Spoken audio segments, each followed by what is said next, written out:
If you wake up every single day and you work hard, you're determined to succeed, and you're grinding all day long, you're getting everything done on your to-do list, check, check, check, check, but at the end of the day, your company isn't growing. This video is for you. And I say that because I used to be the exact same way. David Goggins was my biggest idol, and I believe that I needed to work 16 hours a day to become successful. But during that period of time, I wasn't making that much money, and my agency or my business was never really growing. I was always stuck making a couple $1,000s a month. But I figured that if I just worked harder, eventually my day would come. Now, fast forward to today, where we're grossing over $200,000 in any given month inside my agency, and I'm actually not working as hard as I used to, because I discovered how I could begin to work smart instead of hard, so I could go and make 4, 5, 10 times the amount of money while actually not working as hard as I used to. So what I'm going to do for you guys in this video is give you guys the mental equation and value equation that we use to make sure that we're working smart instead of hard, so you can make more money with the amount of time you're already spending into your business, and you can grow faster without working as hard as you are now. So I'm going to start by sharing this. So the first thing that we need to do, because it's like, if I have to ask you, do you work hard?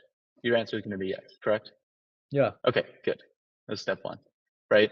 But the first thing that I want to do is redefine hard, right? So when I was in the beginning, like, I defined hard work as like the shit that gets said in these videos. Grind all day, 14 hours a day, no sleep. Like, the first thing that we need to do is redefine what hard work is, right? Because we don't believe anymore that work ethic equals effort. Right? Effort is a result of like how much shit gets done, like how hard things are actually getting worked on, right?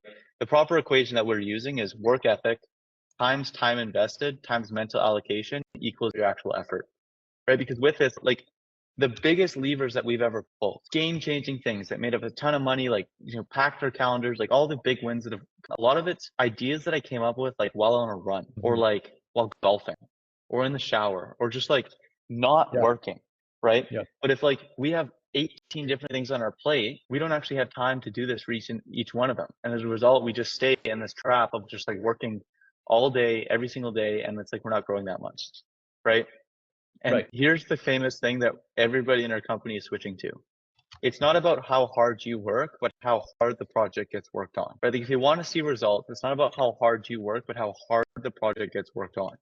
Right? So the new equation that we're using is work ethic towards the project times time invested towards the project times mental allocation towards the project equals your effort. And so if you look at this right here, this is an accurate representation of what like most people look like when they're, you know, trying to wear all the hats running a company. Is you take your work ethic, you take your time, you take your mental allocation, that's your effort, right? But then your effort gets split maybe 1, 2, 3, 4, 5, 6, 7 different ways. And if you look at this here, like this right here, that's not very hard work. This amount of effort isn't going to get you anywhere, right? So if we can prioritize and simplify just half of this, all of a sudden, you know, work ethic and time, maybe that's only going into 3 things. Well, if you compare this, right away, you're going to get twice as good. Now, master level, which I will be honest with you, that like this is eventually when you have a big enough team and whatnot, you can get to that, right? Like at the stage that we're at in the company right now, like all I do all day long. Marketing, content marketing, content marketing, content marketing, right? And all of my work ethic, time, and mental allocation goes into one thing. And then when you compare, when we go back down to here and we compare, you know, my effort to one thing versus like when I was first starting, for example, my effort towards one thing, this is why we have the results we have, right? So it's less about like, how do we structure our day? The first thing that we have to do is like actually prioritize like what we need to do in a day, what the levers to pull are, and then like, you know, simplify and prioritize, right? So we're actually putting in enough effort to the individual projects that we're working on so they can be realized to get the results that we actually are striving to get. Right. So you basically like say, okay, these are my top projects, and I will dedicate each time like structure like each time amount of hours to each one, right? Yeah, like 16 hours a day of multitasking doesn't even come close to 8 hours a day of focus work, right? This is another thing too, and this is probably one of the highest ROI books I ever read. It's up there. It's called Traction: How to Get a Grip on Your Business, and it's mainly meant for businesses doing between like $2 and $100 million a year with a bit of a team. But there's some key concepts that you can take from that apply to everything, and like this main one here was like the biggest lever to pull. And it's basically the concept of like, you know, a 3-year goal, a 1-year goal, and then a 90-day goal, right? And then in that 90-day goal, they're called like 90-day rocks. And then each person in the company only has 3 90-day goals. And everything that they're doing on their task list is around one of those 3 90-day goals. And what the real concept of it is here is just like the old way. And so what I used to do is like I would wake up in the morning and then I would have 12 50 lists and I would grind my face off and I would get all 12 of them done. And then guess what? I'd be like, oh, damn, I worked really hard today, but my company wasn't growing, right? Because what happens Yeah, is sounds like, familiar. let's take, for example, cold email example, right? There's a lot of things that go into the process of setting up cold email, right? And what most beginners will do is they'll go through the process, they'll set up the domains, they'll set up the cold email, they'll launch the cold email, they'll be done, they'll check off of that to-do list, and then go on to the next thing. Exactly. But what if the goal wasn't to set up cold email? What if the goal was to set up cold email and optimize it until you're booking 100 appointments a month? Instead of just moving on to the next thing, you created more split tests for your cold email campaigns. You spent 3 hours just reading books and watching content on how to get better at cold email. You wrote new follow-up sequences. You hired inbox managers for your cold email campaign. And you spent all that additional time that you would have spent just multitasking and doing other things on just cold email. And you did that every single day until it was predictably booking over 100 appointments a month.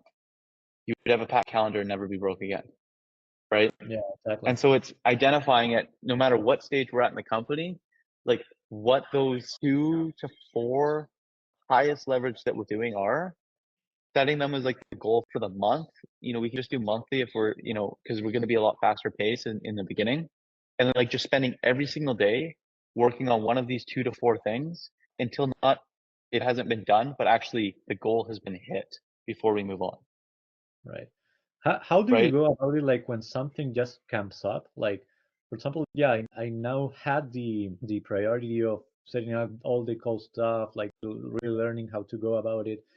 And it happened like a client, basically the ads stopped working, and my complete priority shifted towards like fixing the client ads. Basically, like how to I started like watching probably advertising tips, like reading some stuff on advertising to make the ads better. Like, So how do you go about it? managing client ads can be one of your 4 things, right? And another thing that I'll tell you, you don't need to be an ads manager every single day. What's your client's ad budget? 1500. Okay, you really don't need to be an ads manager every single day, Yeah. right? Now, what I do and what I would recommend you do, I can actually pull it up right here. 3 times a week, I spend between 6 and 6:45 a.m. working on ads and funnels, right? Right. And I only focus on that. And if I have no tweaks to make because ads are performing, I use that time to get better at ads and funnels. Right. I do research into what's working. I create a swipe file of performing ads in other industries, right? Great, man. Because that for me is one of my 4 core pillars, right? You don't have to, like, as you can see, like today, I'm in just meetings all day today, just back to back to back to back to back. This is my meeting day, right? So I'm just, a little bit of a different day for me on Tuesdays. But like, you don't need to work on every part of your company every single day. Because if you're trying to work on every part of the company every single day, you find yourself working 16 hours a day of multitasking and get less than if it was 8 hours of deep focus work.